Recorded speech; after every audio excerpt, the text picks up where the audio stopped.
જય માતાજી, કેમ છો બધા? મજામાં? તો આજે આપણે જવાનું છે એક એવા વૃક્ષની મુલાકાતે જે ગુજરાતના પ્રથમ નંબરે આવેલું છે, જે જૂનાગઢ જિલ્લાના માંગરોળ તાલુકાના હુસેનાબાદમાં આવેલું છે.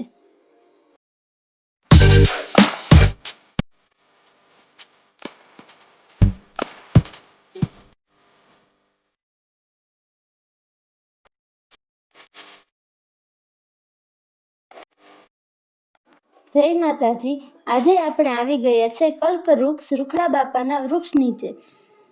આજે આપણે એવા વૃક્ષની વાત કરીશું જેને ગુજરાત સરકારે વિરાસત વૃક્ષ જાહેર કર્યું છે, એટલે કે રૂખડાનું વૃક્ષ. આ વૃક્ષ આશરે 750 વર્ષ જૂનું છે, જે આફ્રિકાના મૂળ વતની કહેવામાં આવે છે.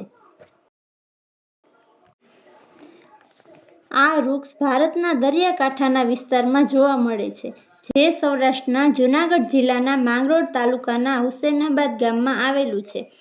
તે ઉપરાંત ઘેડનું આજક ગામમાં પણ આવેલું છે અને જૂનાગઢના ગિરનાર રોડ પર પણ આવેલું છે.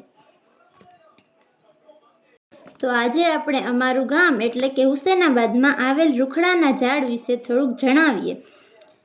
અને આ વૃક્ષની થડની પહોળાઈ તમે જોઈ શકો છો કે કેટલી મોટી છે. તો હુસેનાબાદ અને અહીંના આજુબાજુના લોકો આ વૃક્ષને ખૂબ જ મહત્ત્વ આપે છે.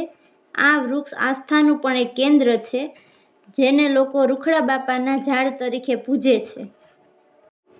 જ્યારે કોઈને જૂની ઉધરસ હોય ત્યારે લોકો અહીંની માનતા કરે છે અને અહીં આવીને ઘઉંની ઘૂઘરી કરે છે અને જવારે અને પ્રસાદી લે છે. આ વૃક્ષની છાલ ખૂબ જ લીછી હોય છે અને તેના ફૂલની વાત કરીએ તો તે ચોમાસામાં જ જોવા મળે છે. તો જો આ છે એનું ફૂલ, તે સફેદ રંગનું છે અને આ ફૂલ 20 થી 22 કલાક સુધી ખીલેલું રહે છે. આ વૃક્ષનું ફળ ક્યારેક જ જોવા મળે છે, કેમ કે એ વર્ષમાં 4 થી 5 જ ફળ આવે છે. તો કેવો લાગ્યો તમને આજનો વિડીયો એ કમેન્ટ કરીને જરૂર જણાવજો.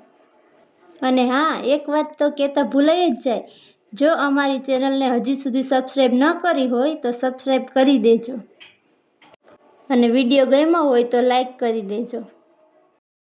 તો આજનો વિડીયો અહીંયા સુધી જ. હવે મળીએ બીજા વિડીયોમાં.